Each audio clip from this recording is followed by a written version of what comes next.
বল আর কখনো এই কথা বলবি? Excuse me, any problem? Problem মানে অনেক বড় প্রবলেম। আচ্ছা আপনিই বলুন, আমার রেট কি কখনো 500 টাকা হয়? মানে উনি বলছে আমার রেট নাকি 500 টাকা। আমি কি ফকিনি নাকি? আপনিই বলুন, আমি তো 10,000 এর নিচে কোনো কাজই করি না। দোস্ত বোঝা হয়ে গেছে, এখানে টাকাটা ঠিক হবে না, চল চলে যাই।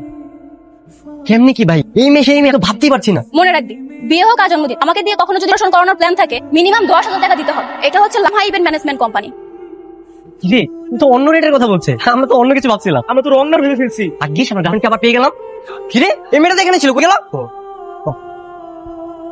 হাই, কে আপনি? গতকাল যে আপনি কতগুলো ছেলেপেলেকে পেটাচ্ছিলেন, তখন যে আমার সাথে কথা হলো, ভুলে গেছেন? ও, তো এখানে কেন এসেছেন? আমি একটু আপনার সাথে জরুরি কথা বলতে এসেছি। হ্যাঁ বলেন। গেটের বাইরে অপেক্ষা করি, আপনি আসেন। ঠিক আছে, আপনি যান, আমি আসছি। তো বলুন, কিসের অনুষ্ঠান? শুনুতে খাতনার অনুষ্ঠান। আমি এসব ছোটখাটো অনুষ্ঠান ডেকোরেশন করি। প্লিজ প্লিজ, আমি অনেক আশা করে এসেছি, আপনি ফিরিয়ে দিবেন না প্লিজ। ঠিক আছে, আর না হয় করে দেবো, তবে আমার রেট কিন্তু 10,000 টাকা। প্লিজ আপনি রেট বলবেন না, পেমেন্ট বলেন। রেট আর পেমেন্টের মধ্যে পার্থক্য কোথায়? ও আপনি বুঝবেন না, এটা বুঝতে হলে আপনি লেজেন্ড হতে হবে। আচ্ছা এই নেন, কার্ডে আমার অ্যাড্রেসটা আছে, এখানে চলে আসবেন, ঠিক আছে? ঠিক আছে। হাই, আপনারা চলে এসেছেন? আপনার বন্ধুর সাথে কথা বলছি। বন্ধু? উনি আবার বন্ধু হতে যাবেন কেন? ওনাকে তো আমি চিনি না। এই, না বলেছিলেন আপনার বন্ধু হয়? ও আসলে হয়েছে কি, প্রেমে পড়লে মানুষ কত কিছুই করে। মানে কি, আপনি কি লামহা প্রেমে পড়েছেন নাকি? ওই আর কি। তো চিন্তা ভাবনা আপনি গুলো করবেন না। একটা কথা বাদ দেন না, এখন বলেন তো ডেকোরেশনের প্ল্যানটা কি? এই যারা একটু দেখতে দেখ, আমি বাকি যা যা কিছু নিয়ে আসবো। ওয়েট ওয়েট ওয়েট ওয়েট, এই এরকম করে আপনি গাড়ি সাজাতে পারবেন? এটা হচ্ছে বলিউড তারকা ক্যাটরিনা কাইফের বিয়ে অনুষ্ঠান, বাজেট দিলে পারবো। তাহলে ফিক্স। কি ফিক্স? আপনারা আমার বিয়েতে এভাবেই সাজাবো। আপনি সব কি বলছেন? আপনি সেই শুরু থেকে আমার সাথে দায় মারার জন্য এমনটা করে যাচ্ছেন। সরি সরি, আমি তো মজা করছিলাম। এই মামা দাঁড়ান তো, আপনার কোনো সরি আমার প্রয়োজন নেই। নামান। জব একটা মেয়ে তো ভাই। এই যে খালাতো বোন, শোনো।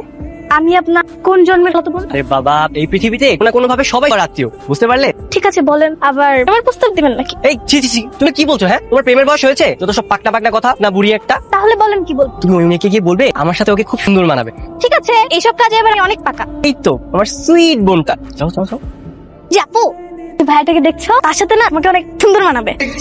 চলো তুমি। ভাবি এই রুমটা শুরু করে লাইটিং করে সাজিয়ে দিবে। কি আপনার ভাবি? সরি সরি, বাইরে লাইন দিয়ে আছে, এখান থেকে লাইন টেনে করে সাজিয়ে দিবে। ঠিক আছে। কি রে শাকিল, তোর ভাবি কই? আপু ওই যে একটু গেল।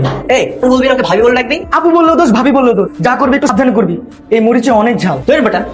হ্যাঁ, আপনি এগুলো কি করছেন? আপনি তো শখ খাবেন। আপনি কি ইলেকট্রিশিয়ান? না, আমি না লাইটিং এর কাজ ভালো পারি। তাই না? আরে বাহ, মেয়েটা তো খুব সুন্দর সাজিয়েছে, লাইট দেয় না কেন? আপনাদের ভাগ্য ভালো, কেউ মারা যায় শুধুমাত্র ক্ষতিপূরণ নিয়ে ছেড়ে দিচ্ছে। তাই বলে আমাদেরকে লক্ষ টাকা ক্ষতিপূরণ দিতে হবে? আমরা যদি খতিয়ে দেখি তাহলে কিন্তু 2 লক্ষ টাকার বেশি আপনাদের কিন্তু দিতে হবে। যান বাড়ি যান। আপনার তো দেখছি সাহস কম বড় না, এত বড় একটা অন্যায় করার আপনি আবার আমার সামনে এসে দাঁড়িয়েছেন। Sorry sorry sorry. এই বললে সবকিছু সমাধান হয়? আপনার জন্য আমাদের ব্যবসার সব ইনভেস্টমেন্ট শেষ হয়ে গেল, আপনার জন্য আমাদের এমনিতেই 2 টাকা গচ্ছা গেছে। চল তো।